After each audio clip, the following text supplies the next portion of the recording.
अच्छा, आवाज थोड़ी धीरे आ रही है। हाँ ठीक है। Can you here? हाँ ठीक है चलो। अच्छा, वो क्वेश्चंस दिए थे, थोड़े से एमसीक्यूज दिए थे तुम्हें।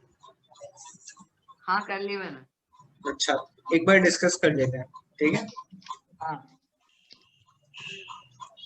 पहला एमसीक्यू था, a object is said to be at rest if its dash does not changes with time. Position. बिल्कुल सही, पोजीशन। बहुत आसान क्वेश्चन था ये। Next question, which of these is an example of oscillatory motion? इसका था motion of pendulum. Motion of pendulum, बिल्कुल सही। इसमें मोशन ऑफ, इसमें फर्स्ट ऑप्शन क्यों नहीं हुआ?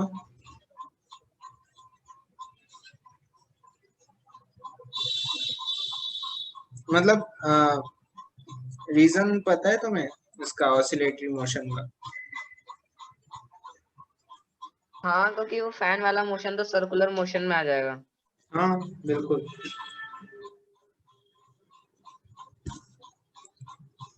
एक सर्कुलर मोशन में आ जाएगा, ये बात सही है तुम्हारी। तुम्हें ऑसिलेटरी मोशन का मतलब पता है? हाँ to and fro motion. To and fro motion, उसमें मोशन कैसा होता है देखो, एक बार मैं बता देता हूँ, ठीक है ना। ये क्या, ऐसा मोशन होता है जैसे कि मानो ये, यहाँ से कोई ऑब्जेक्ट मान लो यहाँ से शुरू हुआ, है ना, यहाँ से यहाँ पे गया अपनी, ये मीन पोजीशन, मतलब ये एक पोजीशन है, ऐसे बोलते हैं मीन पोजीशन। मीन से गया एक्सट्रीम पोजीशन पे, फिर वापस से आया मीन पोजीशन पे, फिर गया एक्सट्रीम पोजीशन पे अपनी, फिर वापस से आया मीन पोजीशन पे, और ऐसा कंटिन्यू होता रहता है। जैसे कि तुम देखते हो, जैसे पेंडुलम है, उसका पेंडुलम का वो होता है ना गोला, उसे कहते हैं हम बॉब। वो पहले यहाँ पे जाता है ना, ये एक्सट्रीम पोजीशन पे गया, फिर मीन पोजीशन पे आया, फिर वापस से एक्सट्रीम पोजीशन में गया, फिर ये मीन पोजीशन पे आया, ठीक है ना। पहले यहाँ पे जाता है ये, है ना, फिर वापस से यहाँ पे आता है ना। ये फिर यहाँ पे जाता है, फिर वापस से यहाँ पे आता है, वही हो गया, वैसे ही टाइप का मोशन हो गया। तो इसे कहते हैं हम ऑसिलेटरी मोशन। वैसे तो मैं तुम्हें ऐसे ही बता दिया है, ये तुम्हारे आगे भी आएगा ऑसिलेटरी मोशन के बारे में, तो ठीक है। ये तुम्हारे इस चैप्टर में तो ऐसे है नहीं, मैं तुम्हें फिर भी समझा दिया है क्या होता है ऑसिलेटरी मोशन। चलो आगे चलते हैं। नेक्स्ट क्वेश्चन था, which of the following is not a vector quantity? इसका शायद एवरेज स्पीड ही है। एवरेज स्पीड सही है, नॉट अ वेक्टर, क्योंकि स्पीड बोले हो या स्केलर। फिर स्पीड बोलो, स्केलर क्वांटिटी। ओके, तो next question, in which of the following cases of motion the distance moved and the magnitude of displacement are equal? इसका फर्स्ट आंसर है। If the car is moving on the straight road, बिल्कुल सही, क्योंकि straight road पे distance और displacement दोनों equal. Okay, अब next question है, the numerical ratio of the displacement to distance for a moving object is? इसका लास्ट आंसर है इक्वल और लेस देन 1। इक्वल और लेस देन 1, डिस्प्लेसमेंट और टू डिस्टेंस। हाँ बिल्कुल, क्योंकि डिस्टेंस बड़ा हो सकता है पर डिस्प्लेसमेंट कभी डिस्टेंस से बड़ा नहीं हो सकता है। तो ये शॉर्टेस्ट डिस्टेंस होता है।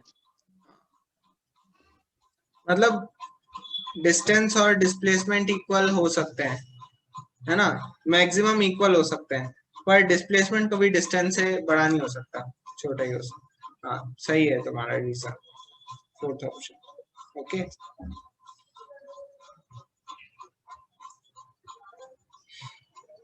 next question, a particle is moving in a circular path of radius r, the displacement after half a circle would be?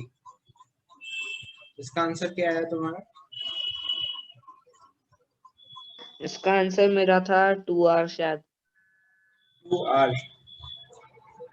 circular path of radius that displacement after half a circle, बिल्कुल सही, 2 our होगा, क्योंकि ये ऐसे ऐसे समझ लेते हैं, ये सर्कुलर पाथ है। एक ये सर्कुलर पाथ है, यहाँ से शुरू हुआ, मान लो यहाँ से यहाँ जाएगा, हाफ किया ना उसने कवर, तो ये कितना, ये इसकी रेडियस आर है, तो ये ऑपोजिट पहुंचा, तो फिर देखो ये इसके और इसके बीच में डिस्टेंस क्या हो जाएगी, डायमीटर के बराबर हो जाएगी, फिर 2 आर हो जाएगा। ठीक है, वन आंसर बिल्कुल सही है, 2 आर है इसका answer. Okay, next question. The rate of change of displacement with time is, rate of इसका चेंज ऑफ, रिटार्डेशन लिखा था मैंने। Rate of change of displacement with time, retardation. हाँ, नहीं,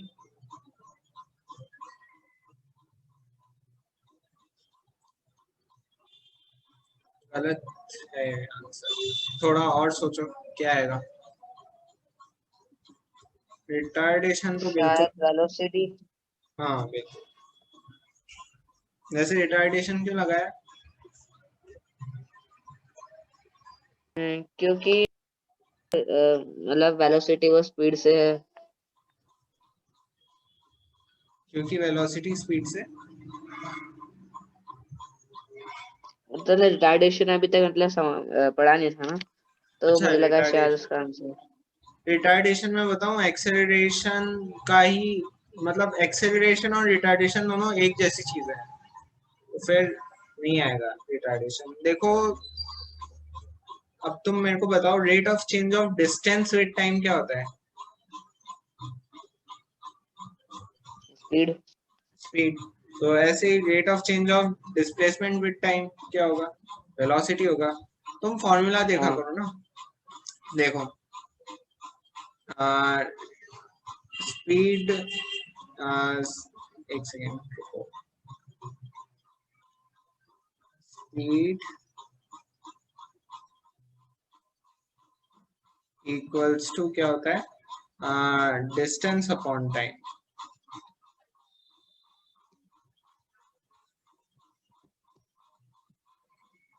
तो फिर इसे हमें डेफिनेशन की फॉर्म में लिखना है, तो हम इसे लिखेंगे ना, ऐसे लिखेंगे ना, speed is rate of change of distance with respect to time. जो नीचे होता है ना, उसमें उसे हम लिखते हैं विद रिस्पेक्ट टू।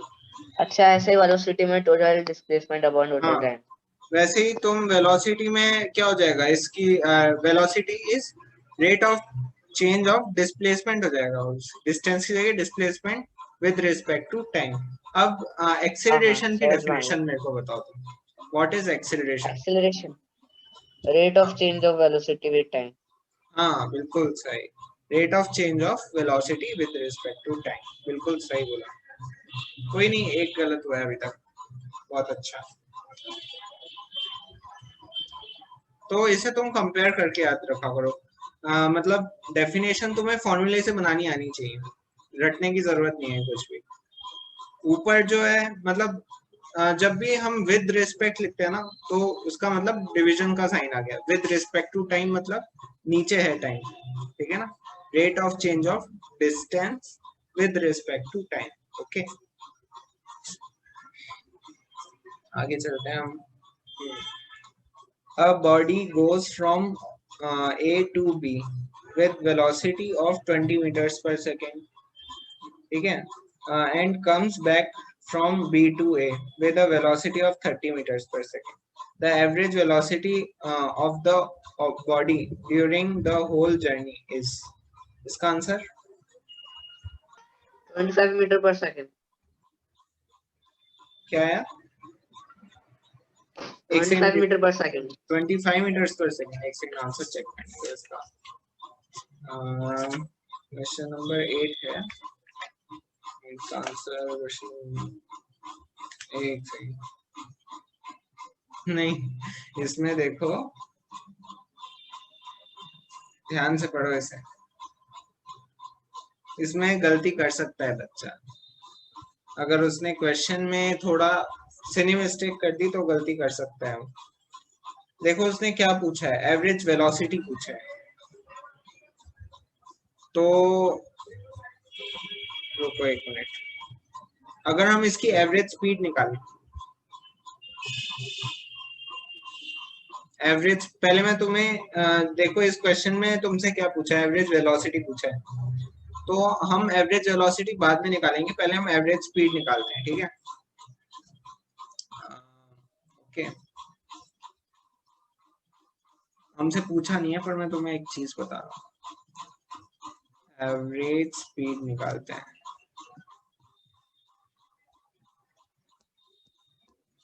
ओके, तो एवरेज स्पीड हम निकालेंगे। तो ये क्या हुआ, ये जैसे कि ए पोजीशन थी, ए से गया ये बी, ओके, ये रही इसकी बी पोजीशन।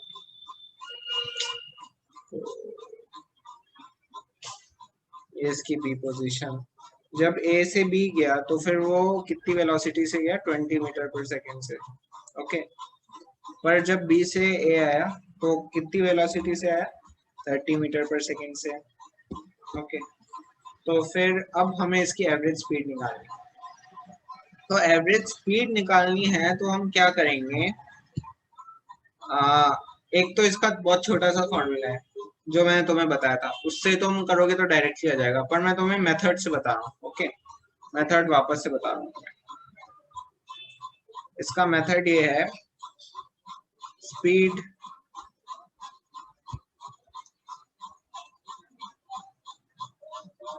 इक्वल्स टू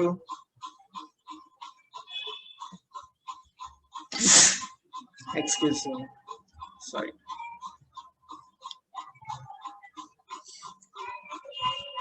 हाँ तो इसमें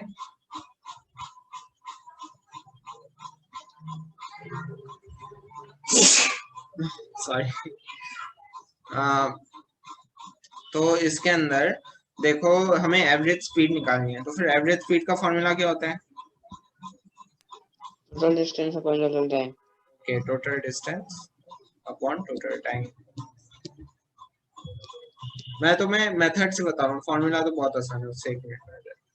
तो टोटल डिस्टेंस हम मान लेते हैं, इसमें हमें लेट करना पड़ेगा, let distance from A to B, let distance from A to B equals to D, ये हमने माना है, ओके। ये तो मैं ऐसे लिखना पड़ेगा अगर तुम सॉल्व करोगे तो फिर टोटल डिस्टेंस कितना हो जाएगा उसकी पाथ का, टोटल डिस्टेंस कितना हो जाएगा, d1 plus d2, d1 plus d2, okay, d1 plus d2, total time हो जाएगा t1 प्लस t2। अच्छा, तो अब बताओ d1 प्लस d2 कितना हो जाएगा,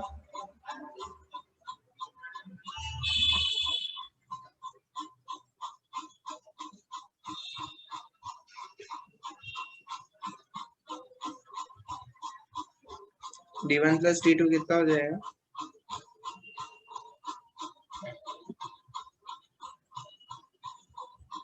हमने a से b का तो d माना है ना, तो फिर d1 प्लस d2 कितना हो जाएगा,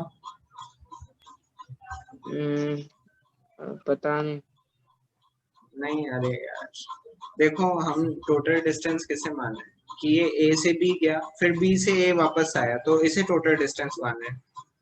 समझ में आ गई बात, टोटल डिस्टेंस कितना हुआ, टोटल डिस्टेंस ये हुआ, a से पहले b गया और फिर b से वापस a आया, समझ रहे हो ना। तो फिर d1 कितना हो गया, a से b गया, वो हो गया ना d1, तो वो d के इक्वल हो गया। अब b से a आया तो वापस से वो d के इक्वल ही तो हो गया ना, समझ रहे हो ना। D1 और D2 इक्वल्स टू D हो गया,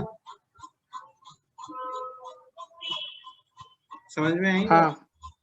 ओके, ये मैंने तुम्हें पहले एनसीईआरटी का एक क्वेश्चन आया था, उसमें भी प्रूविंग कराई थी तुम्हें।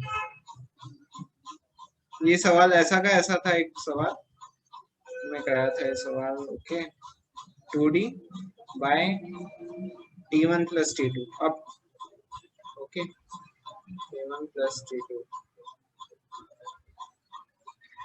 T1 plus T2। ओके, तो फिर T1 हमारा क्या हो जाएगा? T1 की जगह हम क्या लिख सकते हैं? देखो, velocity speed equals to distance upon time होता है। ओके, तो time equals to distance upon speed हो गया है ना। तो फिर T1 कितना हो जाएगा? तुम मेरे को T1 की वैल्यू बताओ। Time equals to distance upon speed होता है, तो इससे हमें तुम मेरे को T1 की वैल्यू बताओ।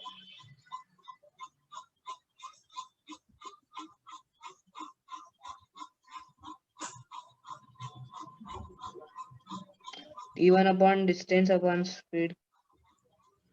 हाँ, नहीं, टाइम T1 इक्वल्स टू क्या होगा? Distance upon speed. फिर डिस्टेंस कितना है A से B का? टाइम कितना है? देखो, ये टाइम T1 क्या है? T1 उतना टाइम है जो इसे A से B जाने में लगा, समझ गए? और T2 वो टाइम है जो इसे B से A आने में लगा। तो फिर T1 कितना हो गया? डिस्टेंस क्या है? D अपॉन स्पीड क्या है इसकी? A से B जाने में 20। समझ में आई बात? हाँ, और T2 क्या हो जाएगा? T2D upon 30। हाँ, D upon 30 equals to 2D upon D upon 30 plus D upon 20। अब इसे तुम आगे सॉल्व कर सकते हो, इसका फाइनल आंसर मेरे को बता सकते हो इसे सॉल्व करके? हाँ, एक मिनट। वैसे तुमने आंसर क्या बताया था, एक बार मेरे को बताना वापस। मैंने पहले 25 बताया था। 25। ओके, इसे एक बार सॉल्व कर।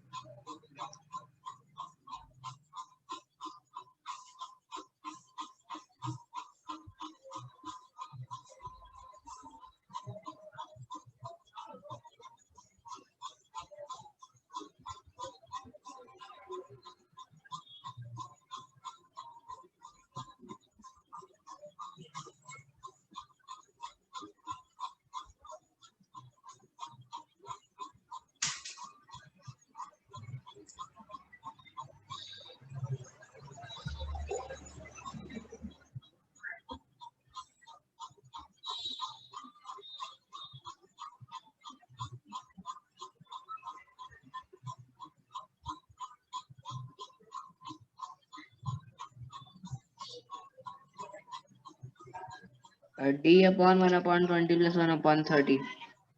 नहीं, तो तुम्हें D की वैल्यू तो हटानी है ना। मैं तुम्हें कॉमन लेने वाला मेथड नहीं बताया था? कॉमन लेके काट दो,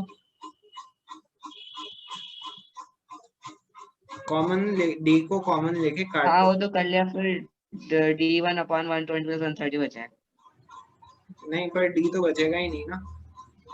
देखो भाई, तुम कॉमन क्यों लेते हो? जिससे कि तुम हटा सको।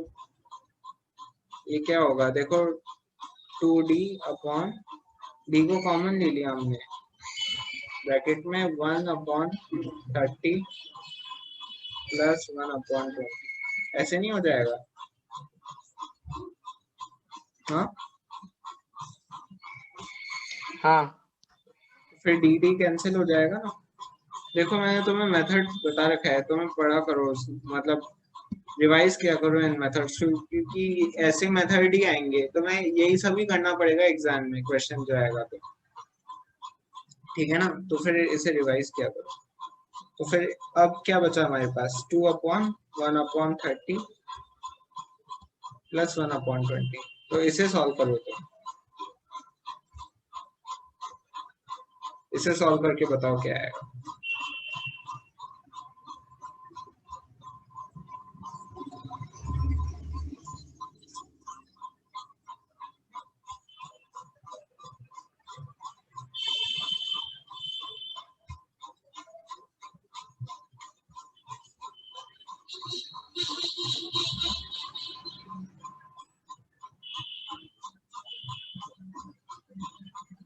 1/300।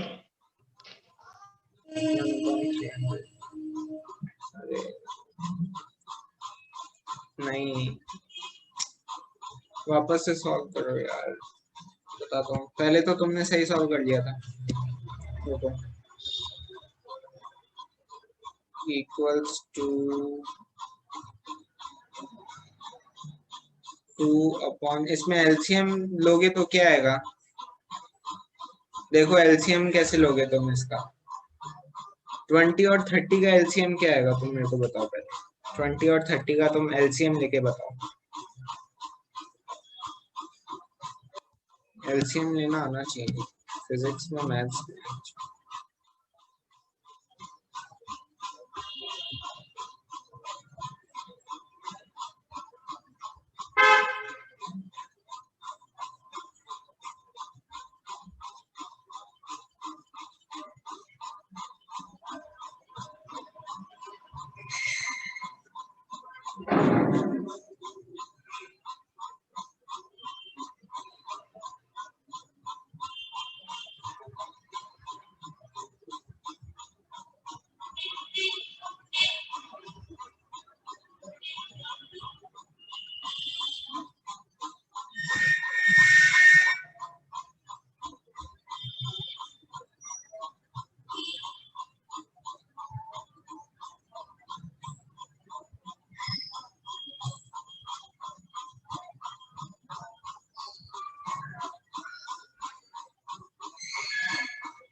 आया?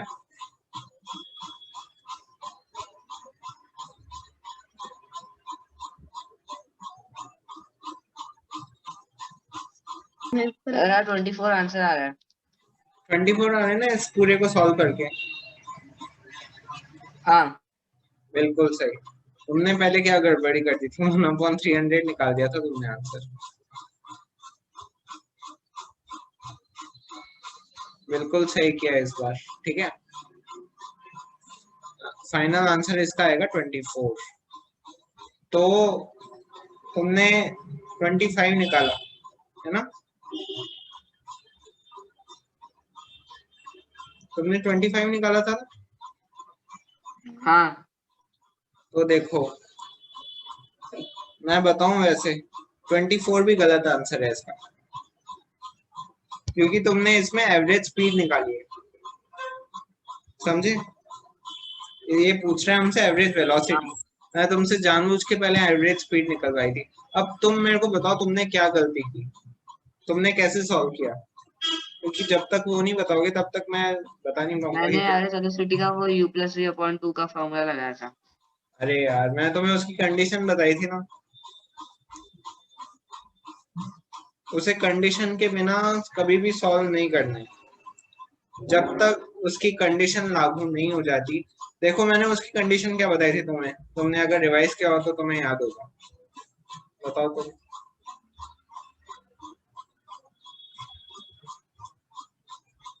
हाँ, distance travel by in equal interval of time.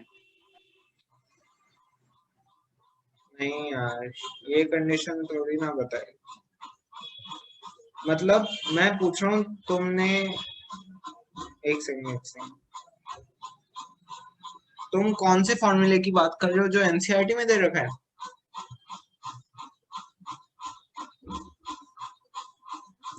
Hello,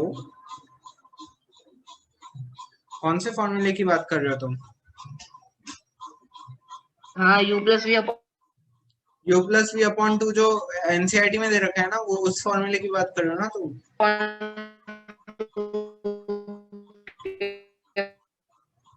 हाँ, एक सेकंड, आवाज क्लियर नहीं आ रही है। u+v/2 के बाद देखो मैं बताऊं तुम्हें, u प्लस, एक सेकंड, ये एनसीईआरटी में ही दिखा देता हूँ तुम्हें।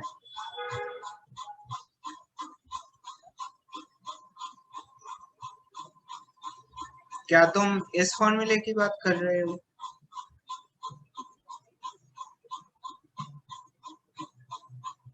हम्म, क्या तुम इस फॉर्मूले की बात कर रहे हो?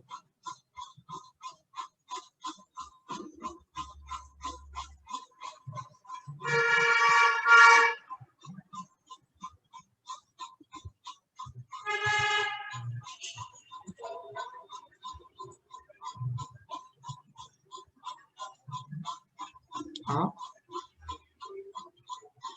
एक बार रिपीट करना, थोड़ा हैंग हो गया था।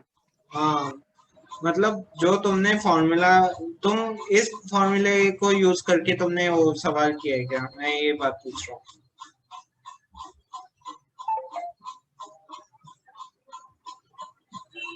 ये जो फॉर्मूला लिख रखा है तुमने, इस फॉर्मूले को यूज करके 25 आंसर निकाला है क्या?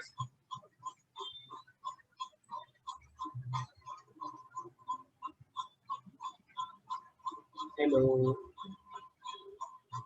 हाँ हेलो। हाँ, मैं पूछ रहा हूँ कि तुमने इस फॉर्मूले को यूज करके 25 आंसर निकाला है क्या अपना? हाँ तो इस फॉर्मूले की कंडीशन क्या है? इस फॉर्मूले की कंडीशन है कि एक्सीलरेटेड मोशन होना चाहिए, यूनिफॉर्म एक्सीलरेटेड मोशन होना चाहिए। तो देखो इसमें एक्सीलरेशन कहाँ हो रहा,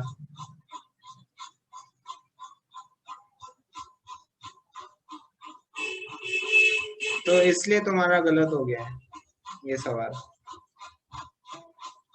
समझ गए? हाँ ये तुम्हें इस जब क्वेश्चन में लिखता कि it is an accelerated motion और इनिशियल वेलोसिटी दे रखी होती, फाइनल वेलोसिटी दे रखी होती, तब तुम ये फॉर्मूला लगा सकते थे। अब ये फॉर्मूला इसमें अप्लाई नहीं होगा, क्योंकि देखो इसमें क्या बोला है, ये कंडीशन कैसी है, रुको एक सेकेंड। ये कंडीशन वैसी है कि मैं तुम्हें वो नहीं दिखवाया था एक फॉर्मूला, ये कंडीशन है कि इसमें आधे डिस्टेंस में तो मतलब यूनिफॉर्म वेलोसिटी से 20 मीटर पर सेकंड से जा रही है, और आधे डिस्टेंस यूनिफॉर्म स्पीड 30 मीटर पर सेकंड से जा रही है। तो this is not an accelerated motion. वो एक्सेलरेटेड मोशन में ही पॉसिबल है, मैंने तुम्हें लिखवाया भी था, देखो यहाँ पे लिखवा भी रखा है तुम्हें, मैंने ये बात लिखवा रखी है कि दिस कंडीशन इज, कहाँ लिखा है, यहाँ पे लिखवाया था मैंने तुम्हें कि ये यूनिफॉर्म एक्सेलरेटेड मोशन में ही अप्लाई हो सकता है। देखो ये केस 3 लिखवा के बनवाया था, यूनिफॉर्म एक्सेलरेटेड मोशन में हम ये वाला फॉर्मूला अप्लाई कर सकते हैं कि average velocity equals to v plus u upon 2। देखो तुम्हें जब भी यूनिफॉर्म एवरेज वेलोसिटी बोले तो तुम ये मत सोचो कि एनसीईआरटी में एक फॉर्मूला दे रखा है v प्लस u अपॉन 2, तुम वो अप्लाई कर दो, तुम्हें कंडीशन समझनी पड़ेगी, समझ गए? अगर कंडीशन यही होगी कि it is an uniform accelerated motion, तो फिर तुम्हें सोचना पड़ेगा कि ये वाला फॉर्मूला यूज करना ही नहीं करना। जब तक तुम्हें ऐसी कोई कंडीशन नहीं दे रखी, तुम्हें सिंपल सा एक फॉर्मूला यूज करना है, average velocity equals to total distance, total displacement upon total time. Okay, अब देखो ये सवाल कितना सिंपल था, मैं बताऊं, मैं इतना सब किया, ये किसके लिए किया, क्योंकि मेरे को एवरेज स्पीड निकालनी थी। अब बताओ, क्योंकि इसमें टोटल डिस्प्लेसमेंट कितना था, तुम मेरे को बताओ। हम हमें टोटल स्पीड मतलब एवरेज स्पीड निकालनी थी, तो फिर टोटल डिस्प्लेसमेंट कितना हुआ था? 0। टोटल डिस्प्लेसमेंट 0 हुआ था, पर टोटल डिस्टेंस इसने कितना कवर किया था?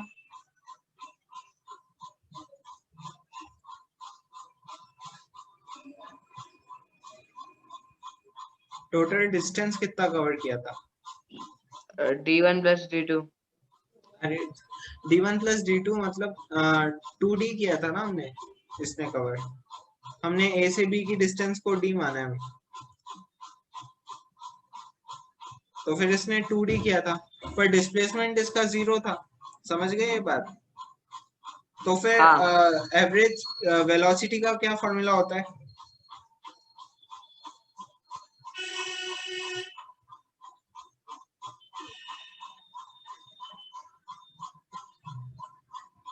एवरेज वेलोसिटी का क्या फॉर्मूला होता है?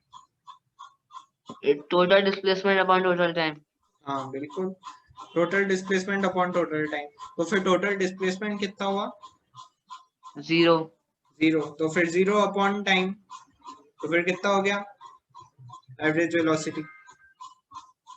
d1 plus d2। नहीं, अरे यार, रुको,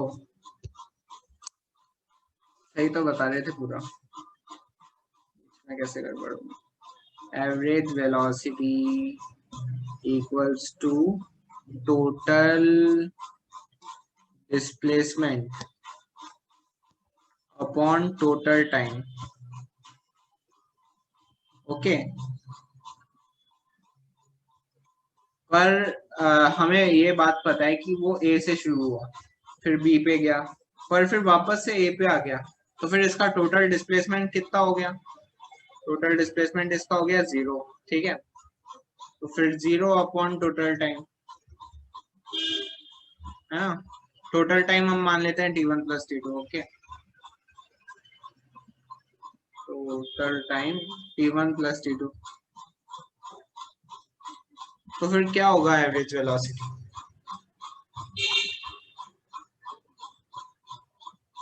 what will be the average velocity?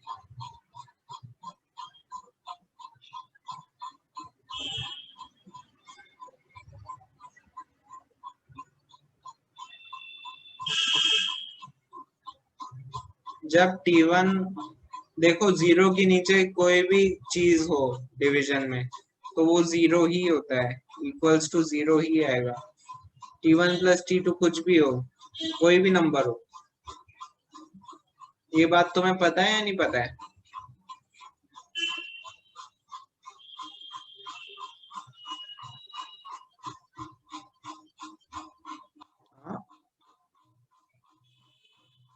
Hello,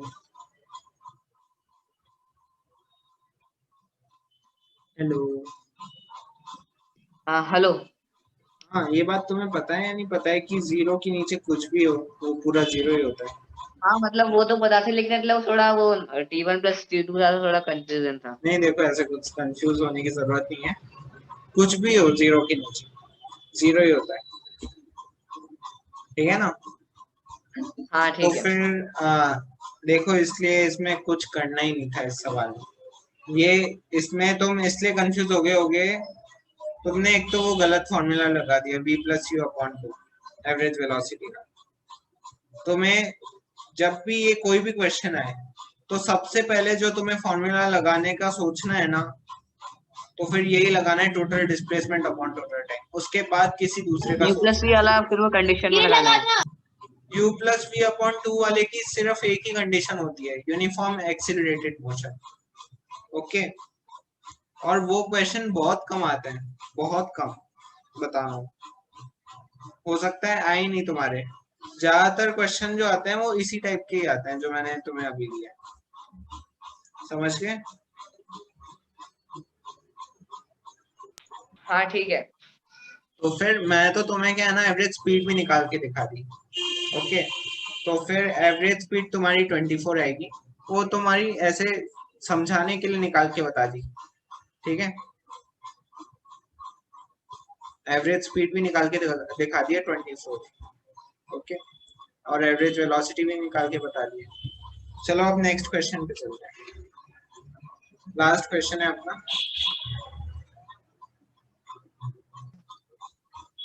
The CGS unit of acceleration is?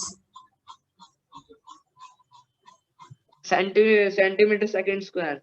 हाँ, सेंटीमीटर पर सेकंड स्क्वायर, बिल्कुल सही है, थर्ड ऑप्शन इसका। ओके, तुमने बहुत अच्छा किया। तुमने मतलब 9 में से तुमने 7 सवाल सही किए, तो बहुत अच्छा परफॉर्मेंस है। ठीक है, 8 वाले क्वेश्चन में तुम कंफ्यूज हो रहे हो, मैं तुम्हें ऐसे क्वेश्चन और दूंगा जिनमें तुम कंफ्यूज होता है, इन क्वेश्चंस को मैं दूंगा। हाँ ठीक है, चलो अब आगे चलते हैं। एक बार एक्सेलरेशन शुरुआत से रिवाइज कराऊं या फिर आगे से चलें? तुम क्या है ना, बीच में गैप हो गया, भूल तो नहीं है? नहीं नहीं, रिवाइज कराऊं या फिर चलें आगे? ये आगे चलते हैं। आगे चलें, ठीक है। थोड़े पॉइंट्स एक बार एक्सेलरेशन के तुम लिख भी लेना, मैं लिखवा रहा हूँ। ठीक है, इंपॉर्टेंट पॉइंट्स लिखवा रहा हूँ, देखो एक बार।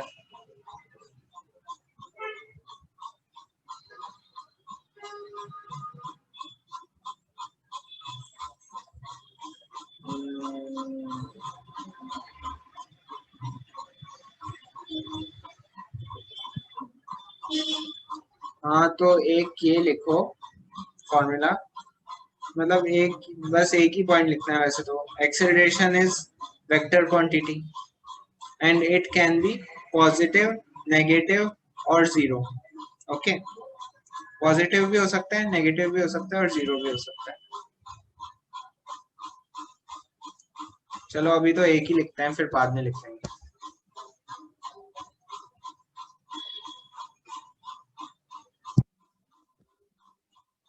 आगे चलते हैं।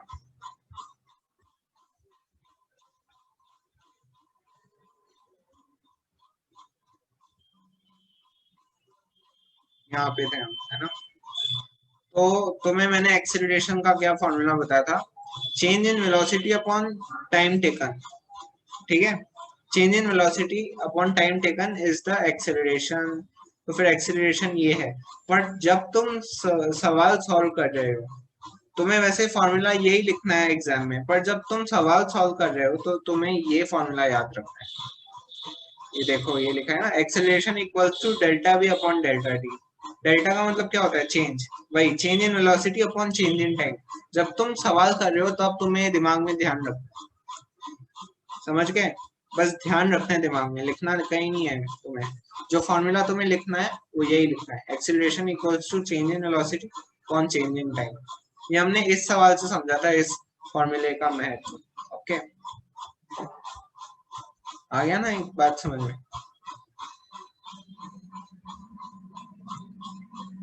चलो अब हम आगे चलते हैं। The kind of motion, this kind of motion हो गया है तो the acceleration is taken to be positive if it is in the direction of the velocity and negative when it opposes the direction of the velocity। देखो ये बहुत important बात है। तो ये क्या कहना चाहता है, देखो एक्सेलरेशन से क्या समझते हो तुम, वैसे तुम मेरे को एक बार बताओ। मतलब वेलोसिटी में चेंज आना, मतलब टाइम के हिसाब से। चेंज आना, इंक्रीज होना या डिक्रीज होना। दोनों हो सकता है। बिल्कुल, दोनों हो सकता है, यही जानना चाहता था मैं। तो अगर इंक्रीज हो रही है वेलोसिटी तो उसे हम क्या बोलते हैं,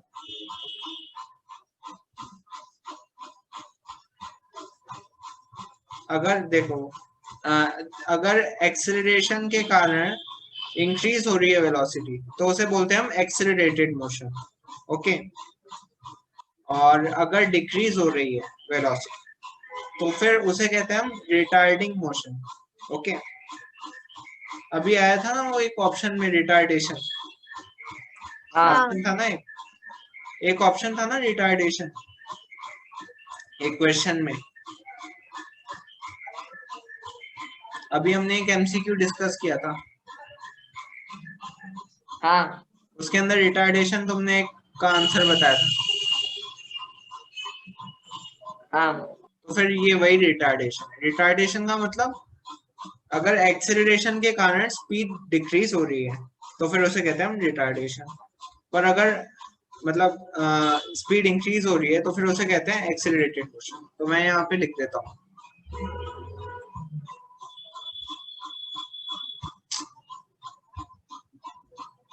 अरे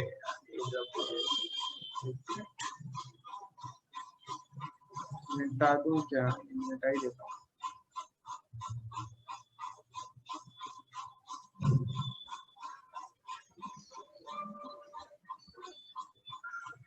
okay,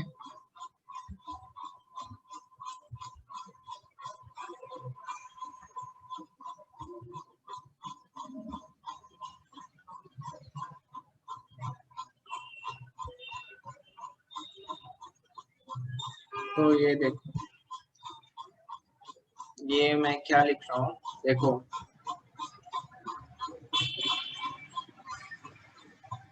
acceleration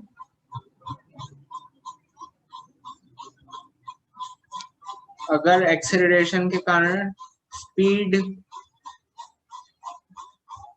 decreasing with respect to time, with respect to time, ये तुम भी लिख लो, ठीक है ना। अगर if due to acceleration speed is हाँ मैंने डिक्रीजिंग, नोट कर लिया। if due to acceleration speed is decreasing with respect to time, then it is called uh, retardation. It is called retardation. Okay, but if a speed is increasing with respect to time, you may short with respect to time. Okay, with respect to time, then it is called um, accelerating motion.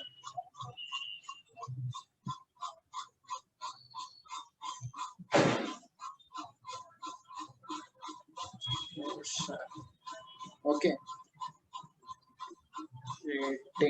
accelerating motion. ठीक है, ये बात याद रखो।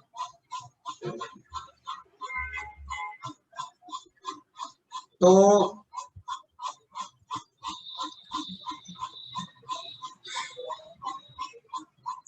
देखो, इसका example तुम क्या दे सकते हो, रिटार्डेशन का तुम क्या एग्जाम्पल दे सकते हो?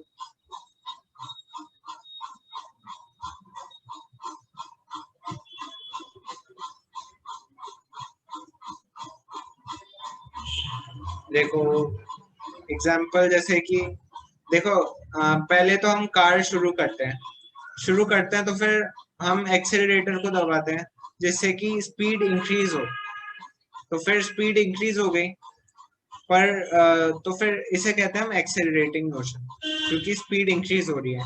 पर फिर एक टाइम आया कि अपने सामने गाड़ी आ गई, तो हमें गाड़ी रोकनी पड़ी, तो फिर रोकने के लिए हम क्या लगाते हैं, हम ब्रेक को दबाते हैं। ब्रेक को दबाने से धीरे धीरे स्पीड डिक्रीज होती जाती है, ठीक है ना।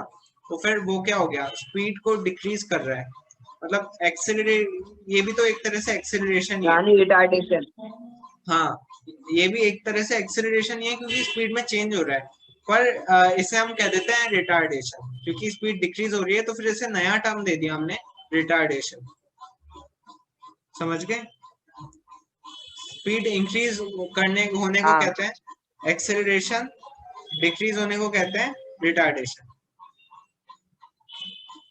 ये एक्सेलरेटिंग मोशन नहीं आएगा वैसे, एक सेकंड, एक्सेलरेशन ही आएगा, एक्सेलरेशन। ओके,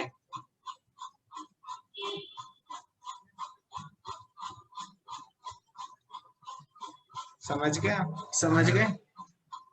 तो स्पीड डिक्रीज हो हाँ रही है तो रिटार्डेशन, स्पीड इंक्रीज हो रही है तो एक्सेलरेशन। तो देखो, इसे मैं तुम्हें एक एग्जांपल से बताता हूँ, जैसे कि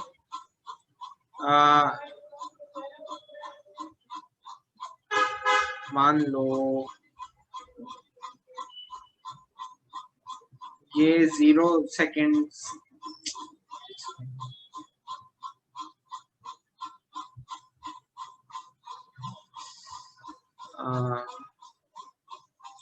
ये 0 सेकेंड है यहाँ पे।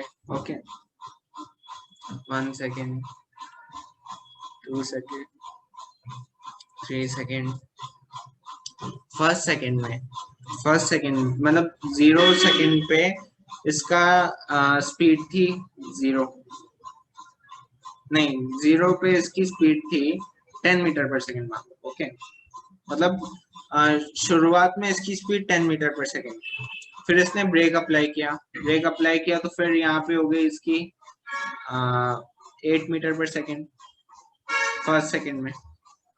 दूसरे सेकेंड इसकी हो गई स्पीड 6 मीटर पर सेकेंड, तीसरे सेकेंड इसकी हो गई 4 मीटर पर सेकेंड। तो तुम मेरे को इसकी एक्सेलरेशन निकाल के बताओ।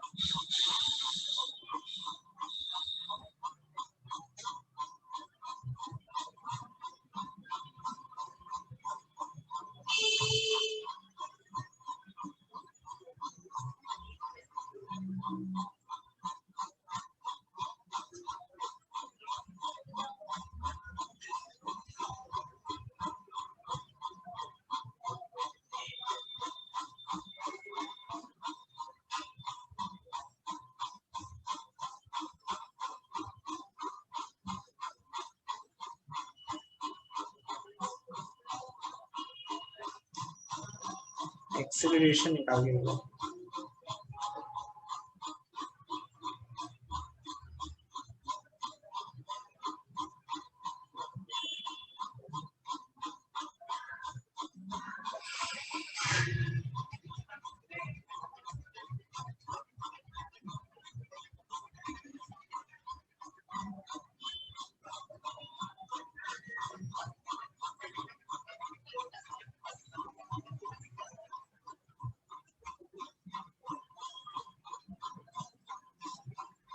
-1 आंसर आ रहा है। -1 -1 तो नहीं आएगा। देखो साइन तो तुम्हारा सही है, माइनस बिल्कुल आएगा, पर -1 नहीं आएगा। एक बार तुम मेरे को बताओ तुमने कैसे किया।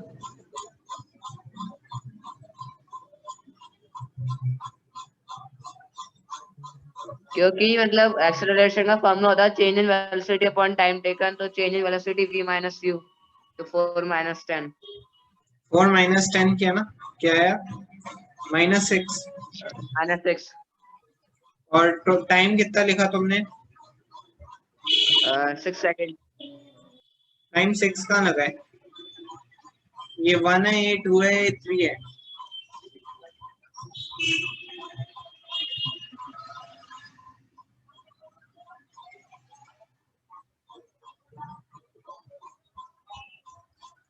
तुमने 6 सेकेंड्स टाइम कैसे लिखा? 3 + 2 नहीं, अरे देखो, इसका मतलब ये नहीं है कि ये 1 सेकेंड, ये दूसरे मतलब 2 सेकेंड। इसका मतलब देखो तुम्हें पता होना चाहिए, 0 सेकेंड पे ये था, फर्स्ट सेकेंड पे ये मतलब 3 सेकेंड का मतलब ये यहाँ पे जो 3 सेकेंड लगा हुआ है, लिखा हुआ है, उसका मतलब ये है कि मतलब यार 3 सेकेंड हुए, इसमें प्लस नहीं करना होता है। -2 आएगा फिर शायद। -2 आएगा। अरे जैसे तुम ग्राफ नहीं बनाते हो क्या, ग्राफ के अंदर ऐसे थोड़ी ना होता है कि इन सब वैल्यूज को प्लस करते जाओ। देखो 0 सेकेंड है, ये पहला सेकेंड है, ये दूसरा सेकेंड है, ये तीसरा सेकेंड है। इसका मतलब ये है, मैं क्या बोला था, जो 0 सेकेंड पे इसकी वेलोसिटी 10 मीटर पर सेकेंड थी, उसके पहले सेकंड पे इसकी वेलोसिटी 8 मीटर पर सेकंड थी, दूसरे सेकंड पे 6 मीटर पर सेकंड, और तीसरे सेकंड पे 4 मीटर पर सेकंड। तो फिर टोटल सेकंड तो 3 ही हुए ना, 6 कैसे हो गए?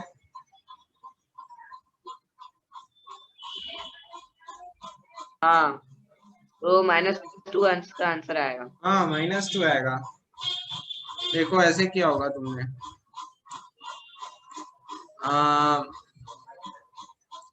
Acceleration equals to change in velocity, change in velocity upon time taken।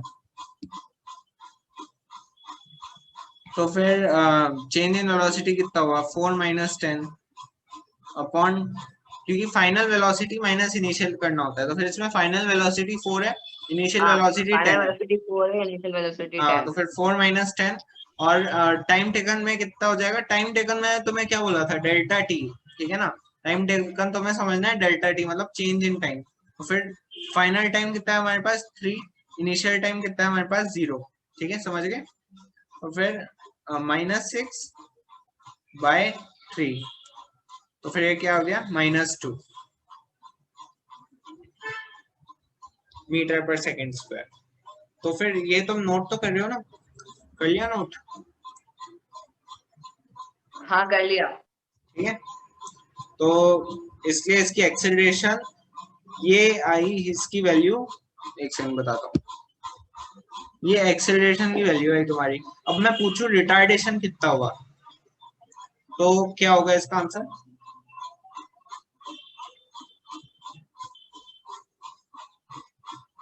4। 4 क्यों?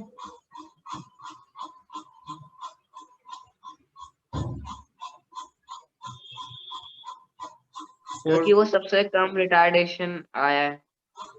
नहीं देखो, रिटार्डेशन का मतलब क्या होता है? रिटार्डेशन का मतलब वही होता है जो एक्सेलरेशन का होता है। एक्सेलरेशन का दूसरा नाम है, दूसरा फॉर्म है रिटार्डेशन। तो मैं ये बात बताता हूँ, देखो हाँ तो -2 एक्स, ही आएगा रिटार्डेशन। देखो 2 आएगा ये मैं मानता हूँ, पर -2 नहीं, +2 आएगा। बताऊं क्यों? देखो शायद रिटार्डेशन स्केलर क्वांटिटी है। Retardation is a vector quantity, तभी तो साइन यूज होता है। देखो एक्सेलरेशन और रिटार्डेशन दोनों एक ही बात है, मतलब मैं बताना चाहूँ तो जैसे कि क्या समझ रहे हो या नहीं समझ रहे हो? देखो एक्सेलरेशन की हम डायरेक्शन बताने के लिए हम रिटार्डेशन का यूज करते हैं। एक second,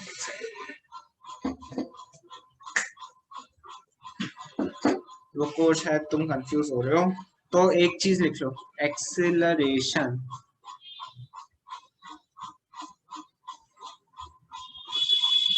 equals to minus of retardation.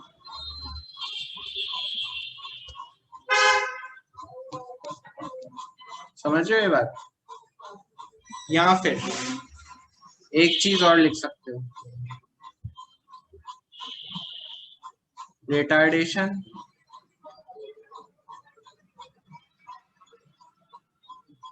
Minus retardation equals to minus of acceleration. मतलब हमें, अगर तुम्हें एक्सेलरेशन की वैल्यू दे रखी है 2 मीटर पर सेकेंड स्क्वायर, तो फिर तुमसे कोई पूछता है कि रिटार्डेशन क्या होगा, तो क्या होगा? माइनस लगा दो, -2 मीटर पर सेकेंड स्क्वायर, वो हो जाएगी रिटार्डेशन। अब जैसे कि तुम्हें दे दी रिटार्डेशन की वैल्यू 4 बस मीटर पर साइन अलग हो सेकेंड। जाएगा। हाँ बस साइन उल्टा कर दो तुम, जब भी एक्सेलरेशन को रिटार्डेशन में चेंज कर रहे हो तो साइन उल्टा कर दो। रिटार्डेशन का मतलब क्या है? स्पीड कम होना, समझ रहे हो? आंसर सेम ही रहेगा, बस साइन बदल जाएगा। बस साइन बदल जाएगा, वैल्यू सेम रहेगी, बस साइन बदल जाएगा। समझ रहे हो ना ये बात? ओके। तो फिर देखो इसमें क्या हुआ, देखो एक्सेलरेशन -2 आ रहा है, फिर -2 का मतलब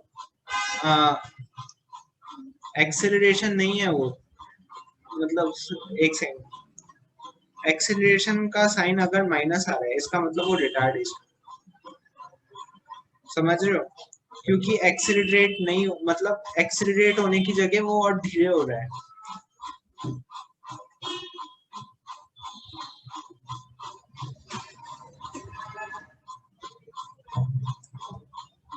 समझ रहे हो यार, मैं तुम्हें कैसे समझाऊं? हेलो। हेलो। समझ में आया बात? हाँ समझ में आ गया, तो मतलब बस साइन चेंज होएगा इसमें। टाइम चेंज होगा, बस इतनी सी बात है। समझ गए? देखो अगर हाँ, तुम्हें बोलता है कोई ऐसा अगर एक्सेलरेशन, एक्सेलरेशन 2 है तो रिटार्डेशन -2 आ जाएगा, रिटार्डेशन 2 है तो एक्सेलरेशन -2 है। ओके ये बात समझ गए ना? तो बस आगे चलते हैं, हाँ ये बात समझ में आनी चाहिए बस, ठीक है? और देखो, चलो आगे चलो, तब तो आगे आगे देख लेंगे बाद में बात। तो हमें इस लाइन को समझना था, इस लाइन को, ठीक है ना? The acceleration is taken to be positive if its direction of the velocity and acceleration is taken to be positive if it is in the direction of velocity, and negative when it is opposite to the direction of velocity। तो अब बताओ, तो इसमें तुम्हारी acceleration क्या आई थी? ये अभी जो तुम्हें क्वेश्चन कराया था मैंने, तो इसमें एक्सेलरेशन -2 मीटर पर सेकेंड स्क्वायर आई थी, है ना? है ना? हाँ तो फिर इसका मतलब क्या हुआ? अगर एक्सेलरेशन का साइन माइनस है, अगर एक्सेलरेशन का साइन माइनस है, तो ये बता रहा है कि एक्सेलरेशन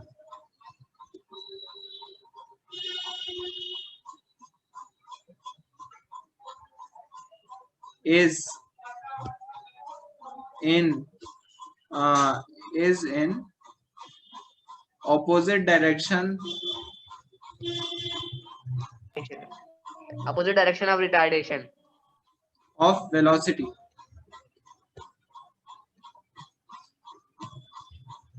ये लाइन समझने की है, ये इसे मत लिखो। देखो इसमें मैं बताऊं तो अपनी कॉपी में माइनस का साइन के आगे ऐसे एरो मारो और फिर ये जो ये लाइन लिखी हुई है ना एज इट इज ये लिख लो। दिस मीन्स द एक्सेलरेशन, एक सेकंड, नहीं मतलब acceleration is in opposite to the direction of velocity, ये लाइन लिखनी है तुम्हें।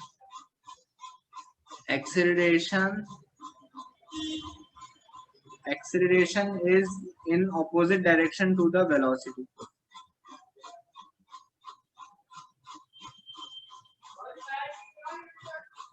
अब बताता हूँ,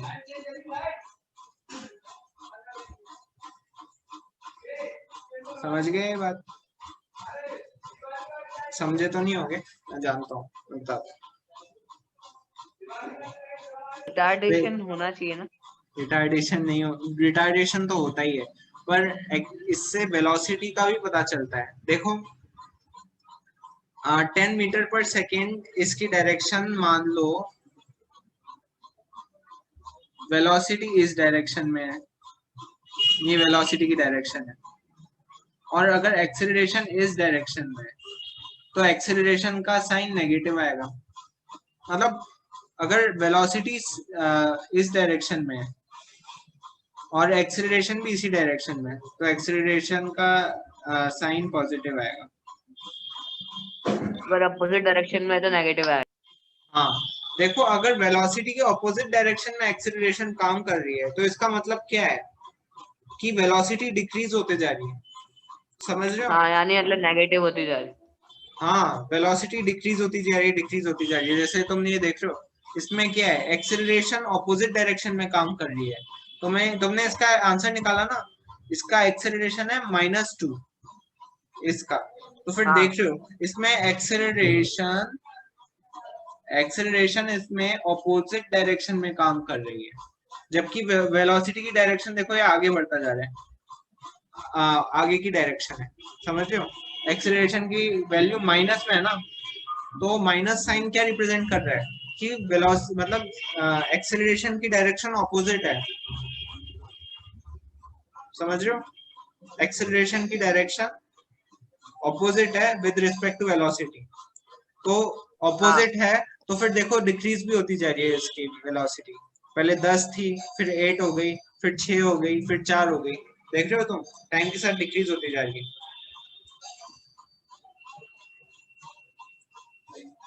तो देखो अगर वेलोसिटी की डायरेक्शन और एक्सेलरेशन की डायरेक्शन, दोनों की डायरेक्शन उल्टी हो तो इसका मतलब क्या है, रिटार्डेशन हो रहा है। और अगर एक्सेलरेशन की डायरेक्शन और वो एक्सेलरेशन और वेलोसिटी की डायरेक्शन दोनों की सेम हो डायरेक्शन, तो इसका मतलब क्या है, एक्सेलरेशन हो रहा है। साफ जगह पे समझाता हूँ मैं,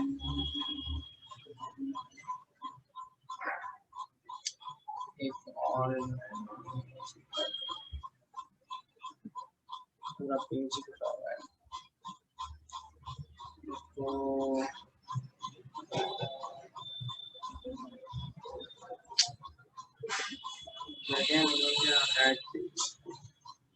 देखो मैं समझाता हूँ, मान लो एक्सेलरेशन ये लिख लेना तुम, ओके?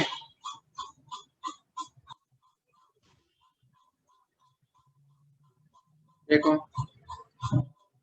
मान लो एक्सेलरेशन की डायरेक्शन ये रही, ओके? एक्सेलरेशन की डायरेक्शन ये है, वेलोसिटी की डायरेक्शन यानी कि स्पीड की डायरेक्शन या वेलोसिटी जो भी मानो उसकी भी डायरेक्शन ये है, तो ये केस है, this case is acceleration.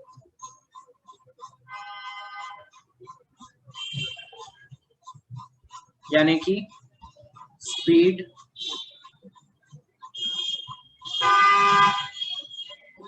Increasing. समझ गए?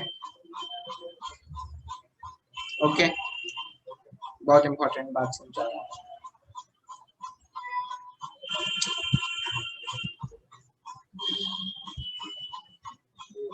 यार ये अब ये दूसरी बात नोट करो ये कि अगर एक्सेलरेशन की डायरेक्शन ये है मान लो, मतलब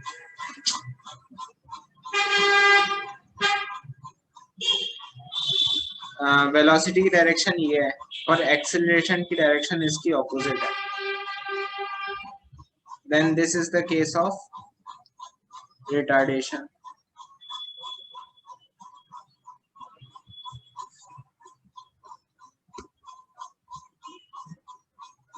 समझ गए बात? रिटार्डेशन। हाँ तो फिर इसमें क्या हो रहा है? Speed is decreasing. अंडरस्टूड? तो ये बात तुम्हें समझ में आनी चाहिए। तो इसे हम एग्जाम्पल से देख सकते हैं। मतलब देखो एक चीज और बता दूं, इसके अंदर एक एग्जांपल और ले लेते हैं, जैसे कि वेलोसिटी की डायरेक्शन पॉजिटिव है। मतलब वेलोसिटी हमें जो क्वेश्चन में दे रखी है, स्पीड या वेलोसिटी, वो पॉजिटिव, जो वेलोसिटी की दे रखी है हमें वैल्यूज, वो पॉजिटिव में दे रखी है सब, प्लस प्लस प्लस, ठीक है ना। पर एक्सेलरेशन जो हमने निकाली वो नेगेटिव आई, मतलब वो भी पॉजिटिव आई, मान लो वो भी पॉजिटिव आई जो हमने एक्सेलरेशन निकाली। तो इसका मतलब एक्सेलरेट हो रहा है, वो स्पीड इंक्रीज हो रही है उसकी लगातार। पर मान लो कि अगर हमें एक्सेलरेशन वेलोसिटी की जो जितनी भी वैल्यूज हैं वो हमें पॉजिटिव में दे रखी हैं इस केस में, पर हमने जो निकाली एक्सेलरेशन की वैल्यू वो नेगेटिव में आई, इसका मतलब क्या है? स्पीड डिक्रीज हो रही है और वो रिटार्डेशन है। समझ गए?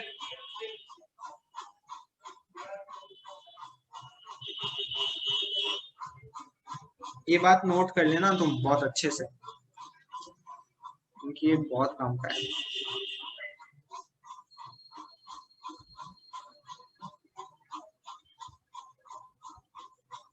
हाँ कर लिया। कर लिया?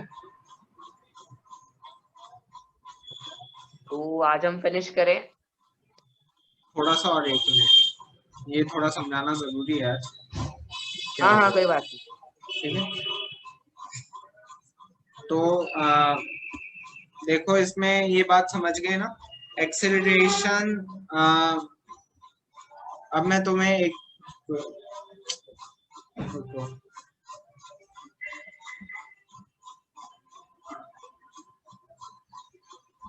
तो अब हम इससे क्या जानते हैं? देखो इसमें सारी वैल्यूज 10, 8 ये सब पॉजिटिव में वैल्यूज है ना, है ना।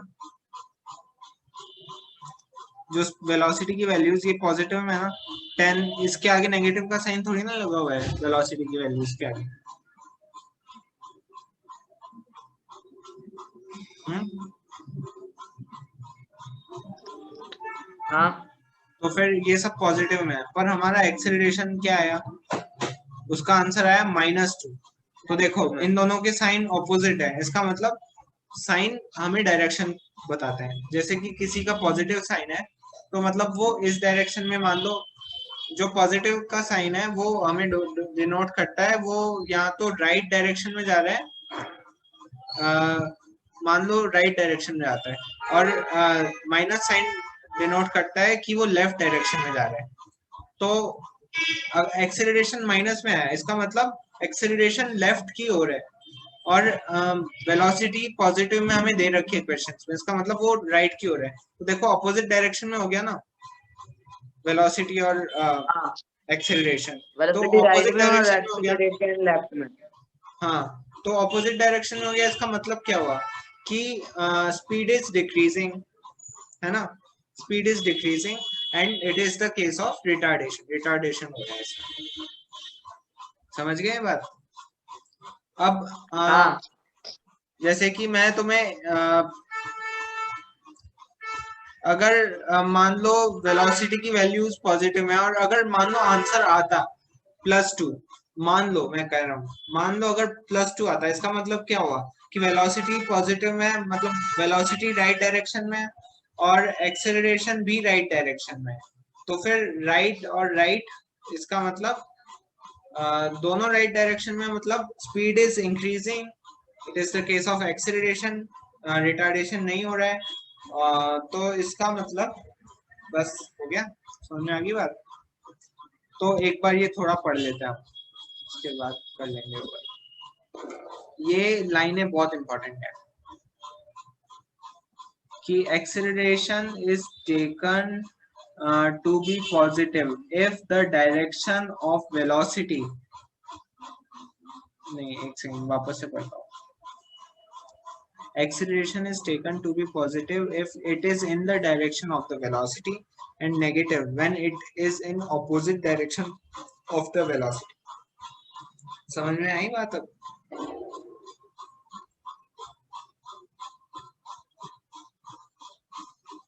हाँ ये तो अभी पहले ही पढ़ ली थी अपन ने।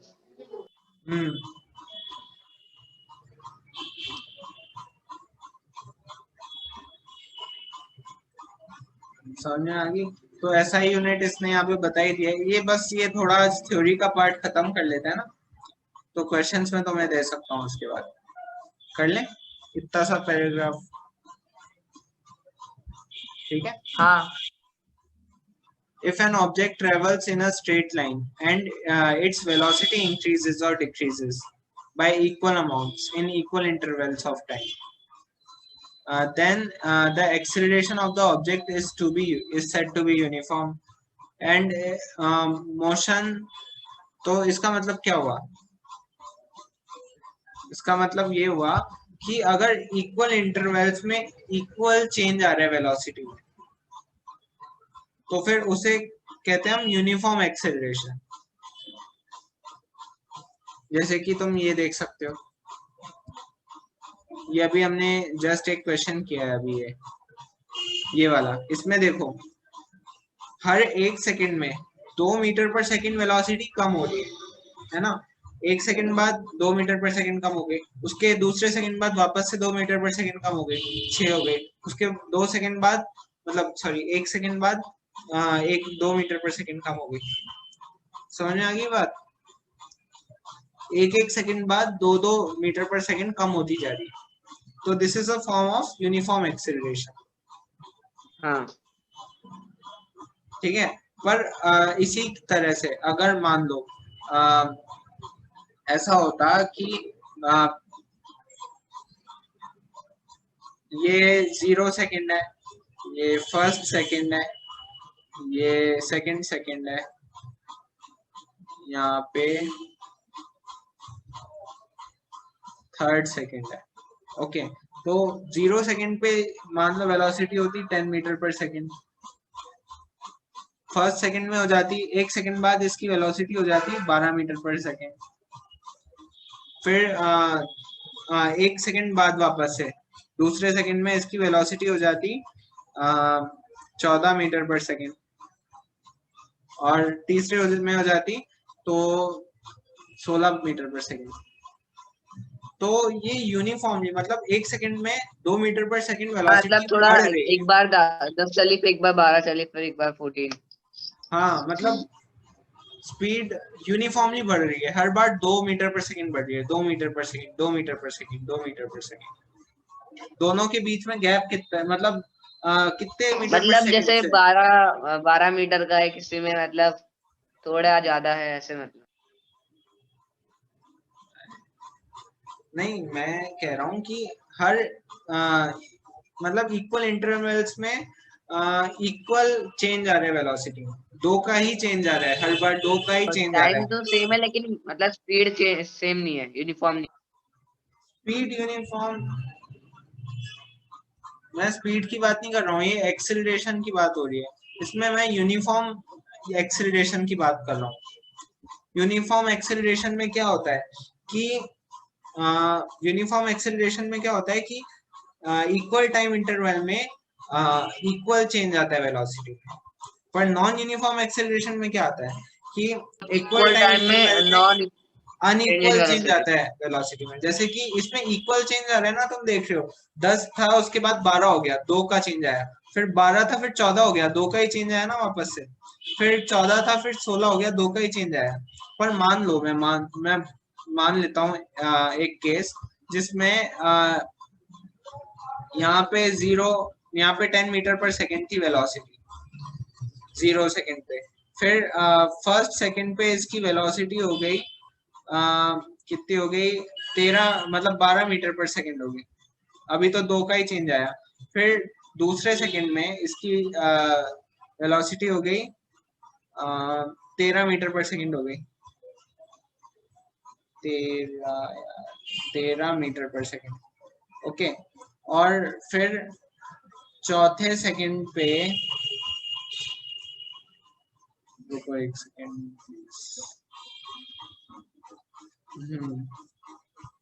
फिर मतलब चौथे सेकंड पे मतलब तीसरे सेकंड पे, सॉरी दूसरे के बाद तो तीसरा ही आएगा, तीसरे सेकंड पे इसकी वेलोसिटी होगी 16 मान लो 16 मीटर पर सेकंड। ओके, तो इसमें क्या देख रहे हो तुम, पहले सेकंड में 2 मीटर पर सेकंड का चेंज आया, देख रहे हो ना, उसके बाद दूसरे सेकंड में इसमें 1 मीटर पर सेकंड का ही चेंज आया, पर तीसरे सेकंड में इसमें 3 मीटर पर सेकंड का चेंज आ गया। देख रहा ना ये बात, हाँ चेंज हो मतलब रहा वो है, टाइम चेंज हो रहा है, मतलब वो स्पीड हाँ वेलोसिटी चेंज हो रही है, टाइम चेंज नहीं हो रहा। टाइम भी तो चेंज हो रहा है यार। देखो तुम, देखो क्या है, देखो इसमें भी तो जीरो टाइम में चेंज यूनिफॉर्म आ रहा है, वेलोसिटी में नहीं आ रहा। हाँ वेलोसिटी में इक्वल यूनिफॉर्म चेंज नहीं आ रहा है। देखो यहाँ पे यहाँ पे कितना चेंज हुआ 2 मीटर पर सेकेंड।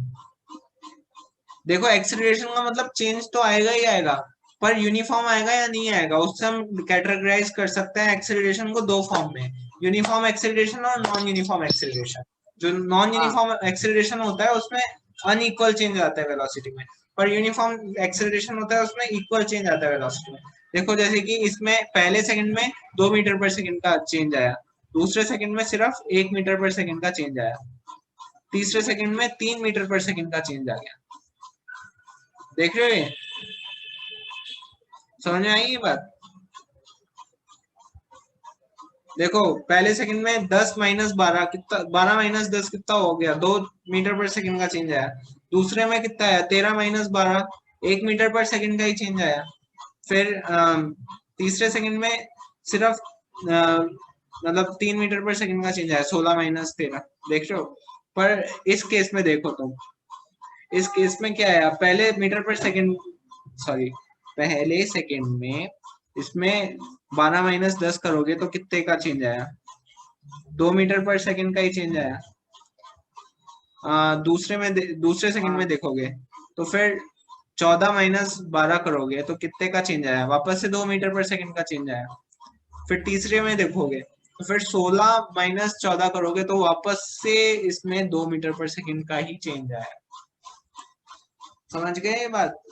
तो इसमें this is a example of, ये जो मैं बता रहा हूँ this is an example of uniform accelerated motion. Okay, पर ये जो तुमने देखा इसमें अनइक्वल चेंज आया ना, वेलोसिटी में अनइक्वल चेंज आया है ना, अनइक्वल चेंज आया। तो फिर इसे कहते हैं हम non uniform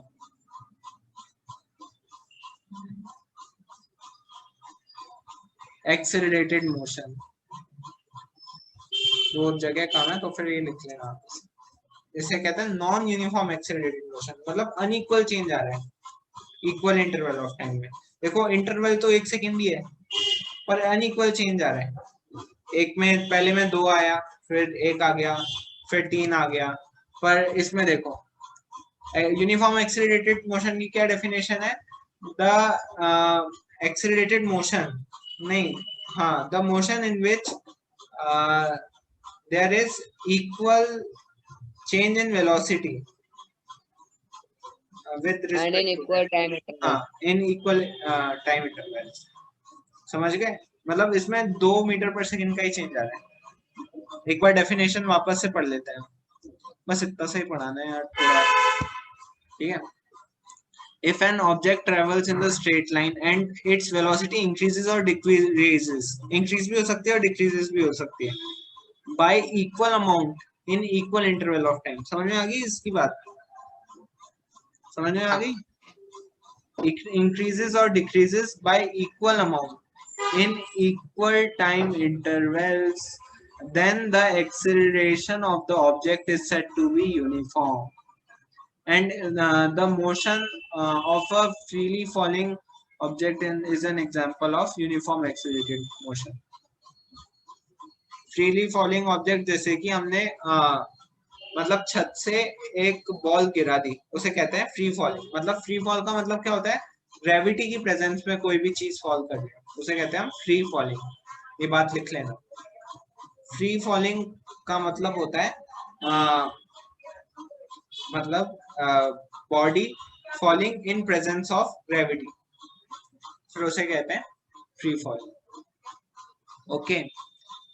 on the other hand the object can travel with non-uniform acceleration if the velocity changes at a non-uniform rate. वही बात हो गई है ना.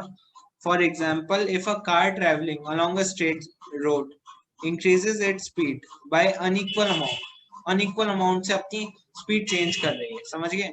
मतलब पहले सेकंड में उसने 250 से 300 तक कर लिया अपनी स्पीड, फिर दूसरे सेकंड में उसने 300 से 400 कर ली. मतलब पहले तो 50 का ही चेंज आया है पहले सेकंड में, पर दूसरे सेकंड में 100 का चेंज आ गया अचानक से, तो फिर अनइक्वल चेंज हो रहा है. तो ऐसे तो मान if okay then the car is said to be moving in non-uniform acceleration. तो बस हो गया ये. मैं कल एक बार और बता दूंगा, अगर तुम्हें कोई भी डाउट आए तो चाहो तो एक बार और पढ़ा भी सकता हूँ ये टॉपिक. हाँ ठीक है ठीक है. वैसे आगे समझ में? तो आज हम यहीं पे फिनिश करते हैं फिर. हाँ जी, यहीं पे फिनिश करते हैं. वैसे आगे समझ में?